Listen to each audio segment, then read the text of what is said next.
আজি ভিডিঅ'টো আৰম্ভণি কলেজত থাকিয়ে কৰি দিছোঁ যিহেতু আজি কলেজত আদৰণি সভা আছে।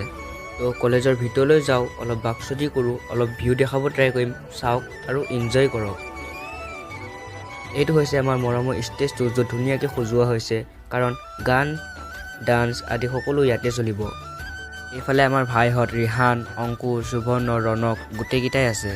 যিহেতু আজি আদৰণি সভা, ইয়াত আমাক আদৰিবলৈ সাজু কৰা হৈছে। এইফালে আকৌ আমাৰ ৰশ্মি হাই দি আছে। আৰু বাকচুদি বেছি নকৰোঁ, ভিডিঅ' চাওক আৰু এনজয় কৰক।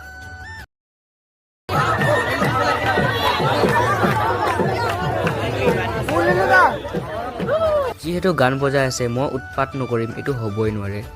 মোৰ হেনো ফুল উৎপাত, ফুল ডেন্স।